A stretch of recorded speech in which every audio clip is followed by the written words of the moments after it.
À 82 ans, Michel Drucker, icône de la télévision française, a enfin révélé les douloureuses vérités de sa vie, les recoins sombres qu'il a tenus cachés pendant plus d'un demi-siècle sous les projecteurs. Né le 12 septembre 1942 à Vire, en Normandie, il est devenu l'un des présentateurs les plus appréciés des Français, avec une carrière de plus de 50 ans, de ses débuts comme journaliste sportif à l'animation d'émissions de divertissement populaires comme Champs-Élysées et Vivement Dimanche. Avec son sourire chaleureux et son style accessible, il a conquis le cœur de millions de téléspectateurs, devenant un élément incontournable de la culture télévisuelle française. Cependant, derrière cette image radieuse se cachait de profondes tristesses, de dures épreuves et des vérités sur l'amour qu'il n'a osé avouer qu'au crépuscule de sa vie. Sa plus grande tristesse n'a pas résulté d'un moment précis, mais d'une combinaison de pertes personnelles, de pressions liées à la célébrité et de luttes silencieuses contre la maladie, notamment après 2 opérations cardiaques en 2020 et 2023. Il a un jour confié que le sentiment d'être à la limite de la vie et de la mort l'avait poussé à repenser à toute sa vie, confronté à la douleur qu'il tentait d'enfouir sous la carapace d'un présentateur souriant. Ces épreuves, ainsi que la vérité sur l'amour de sa vie, et notamment sa relation avec sa femme Dany Saval, ont fait de lui une personne à la fois forte et vulnérable, un symbole de résilience et une personne aux blessures difficiles à guérir. La plus grande tristesse de Michel Drucker réside dans la combinaison de pertes personnelles et des pressions constantes de sa carrière. Issu d'une famille juive en Normandie, il a connu une enfance difficile, marquée par les souvenirs de la Seconde Guerre mondiale et les discriminations subies par sa famille. Son père, médecin immigré roumain, a été interné dans un camp de concentration en France pendant la guerre, un souvenir qu'il a souvent qualifié de douloureux. Il a confié que les récits de survie de son père le laissaient à la fois fier et impuissant, incapable de changer le passé ni de guérir les blessures endurées par sa famille. De plus, la mort de ses 2 frères, Jean et Jacques Drucker, a été un choc majeur dans sa vie. Jean, cadre dans la télévision, est décédé en 2003 d'une crise cardiaque, tandis que Jacques, médecin renommé, est décédé d'un cancer en 2009. La perte de ses 2 frères, qu'il considérait comme ses modèles et ses inspirations, a laissé un vide incommensurable dans son cœur. Il a un jour confié qu'à chaque fois qu'il montait sur scène, il avait l'impression de porter l'âme de ses 2 frères, mais qu'en même temps, il peinait à gérer la culpabilité d'avoir survécu et réussi alors qu'il n'était plus là. La pression de sa carrière contribuait également à cette tristesse. Présentateur tenu de maintenir une image irréprochable, il se sentait souvent prisonnier des attentes du public et des médias. Après plus de 50 ans à l'antenne, il a été critiqué, estimant qu'il était trop vieux pour continuer à animer, notamment après de récents problèmes de santé. Ses commentaires, sans être toujours malveillants, lui ont donné le sentiment d'être marginalisé dans le secteur auquel il avait consacré sa vie. Il a un jour avoué qu'il y avait des nuits où il se demandait s'il était encore pertinent aux yeux de son public, une profonde douleur qu'il partageait rarement avec qui que ce soit. La carrière de Michel Drucker a été un parcours incroyable, du jeune reporter sportif à l'icône de la télévision française.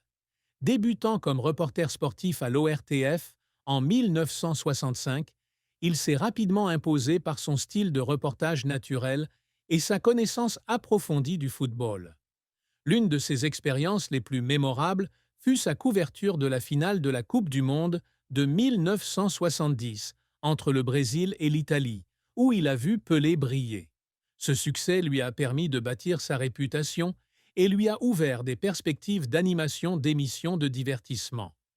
Dans les années 1980, il est devenu le présentateur de Champs-Élysées sur TF1, une émission devenue emblématique de la culture française, où il a interviewé de grandes stars comme Claude François, Johnny Hallyday et Édith Piaf. L'émission Vivement Dimanche sur France 2, lancée en 1998, a consolidé son statut de présentateur irremplaçable, avec des millions de téléspectateurs chaque semaine. Ce succès n'a pas été facile. Il a confié avoir travaillé sans relâche, parfois jusqu'à l'épuisement, pour garantir la perfection de chaque émission. L'un des moments qui l'ont fait pleurer fut la remise de la Légion d'honneur en 2018, en reconnaissance de plus de 50 ans de service. Monté sur scène pour recevoir la récompense, il n'a pu retenir ses larmes, repensant à son parcours de jeune Normand à icône nationale. Cependant, sa carrière a connu des revers. L'un des plus importants fut l'annulation de l'émission Stars 90 sur TF1 en 1994, en raison de la chute des audiences, un coup dur qui l'a fait douter de ses capacités. Il a également été critiqué pour son manque d'innovation dans ses émissions, certains suggérant que son style était dépassé à l'ère de la télévision moderne. Ces critiques, sans le décourager, l'ont mis à rude épreuve, notamment à son retour de 2 graves opérations cardiaques. Il a confié qu'il y avait des jours où il restait assis en studio, regardant la caméra en se demandant s'il allait continuer. Des moments où il avait le cœur brisé. Michel Drucker a non seulement réussi à devenir un présentateur célèbre, mais aussi à laisser une trace durable à la télévision française. Il a toujours aspiré à créer un lien, en transmettant au public les histoires d'artistes, de sportifs et d'hommes politiques de la manière la plus authentique possible. L'un de ses principaux objectifs était de créer un espace accessible à toutes les générations, ce qu'il a réalisé avec Vivement Dimanche, une émission qui a séduit un public jeune et moins jeune. Il a également œuvré pour devenir un présentateur polyvalent, élargissant son champ d'action au-delà du sport, au divertissement et à la culture. Collaborer avec de grands noms comme Claude François, qu'il considère comme un ami proche et qui a changé sa vision de son métier, a été une étape importante. Il a un jour confié que ses conversations avec François lui avaient appris à écouter et à comprendre, une compétence qu'il applique à toutes ses émissions. Il a également tenté de laisser un héritage personnel en écrivant des livres, comme son autobiographie de 2007, Qu'est-ce qu'on va faire de toi?, dans laquelle il raconte son parcours de petit garçon pauvre en Normandie à présentateur apprécié dans tout le pays. Il s'investit également dans le soutien aux jeunes talents, les invitant à participer à son émission pour les faire briller. Par exemple, en 2015, il a invité la jeune chanteuse Louane à participer à Vivement Dimanche, lui permettant ainsi de toucher des millions de téléspectateurs. Pour Drucker, inspirer et créer des opportunités pour la prochaine génération est un élément important de son héritage, un objectif qu'il poursuit de tout cœur. L'amour et le mariage ont été un chapitre important, mais aussi émouvant, de la vie de Michel Drucker. Il a épousé Dany Saval, célèbre actrice et chanteuse, en 1973. Leur relation a duré plus de 5 décennies, ce qui en fait l'un des mariages les plus durables du showbiz français. Cependant, sa vie amoureuse n'a pas toujours été de tout repos. Avant de rencontrer Dany, il avait connu quelques relations éphémères, mais les pressions de sa carrière et de sa célébrité l'ont empêché de trouver quelqu'un qui le comprenne vraiment. En rencontrant Dany, il a trouvé une compagne qui non seulement l'aimait, mais acceptait aussi les contraintes de son travail. Ils ont eu une fille adoptive, Ileng, qu'ils ont adoptée au Cambodge en 1979.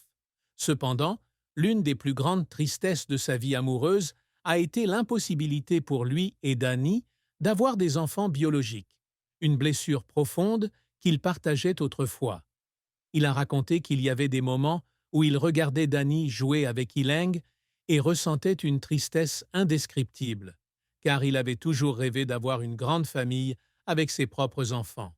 Cependant, son amour pour Dany et Ileng était sa plus grande source de motivation, l'aidant à surmonter les difficultés de sa carrière et de sa santé. Il a un jour admis que Dany était le plus grand amour de sa vie, quelqu'un qui l'avait accompagné dans tous les hauts et les bas, des débuts difficiles au moment où il était alité après une opération cardiaque. Cependant, il a aussi admis que sa carrière l'obligeait parfois à négliger sa famille, ce qui le culpabilisait. Il lui arrivait de devoir quitter la maison pendant des semaines pour le tournage de l'émission, laissant Dany seule pour s'occuper d'Ileng et ces moments lui donnaient l'impression d'avoir trop sacrifié pour sa carrière. La fin tragique de Michel Drucker, si l'on peut dire, n'était pas un événement isolé, mais une série de graves problèmes de santé et de pression liés à la célébrité qui l'ont poussé au bord de l'épuisement. En 2020, il a subi une opération à cœur ouvert pour réparer sa valve mitrale, une expérience qu'il a décrite comme une lutte entre la vie et la mort. L'opération a duré 8 heures et, durant sa convalescence, il a dû affronter la peur de ne jamais remonter sur scène. Il a raconté avoir passé des nuits à l'hôpital, à écouter les machines, se demandant s'il pourrait un jour se tenir à nouveau devant un public. 3 ans plus tard, en 2023, il a subi une nouvelle opération cardiaque, cette fois pour remplacer un stent obstrué. Ces problèmes de santé l'ont non seulement affaibli physiquement, mais l'ont aussi forcé à se poser de profondes questions sur le sens de la vie et du travail. Quant à sa relation avec sa femme, Dany Saval a été,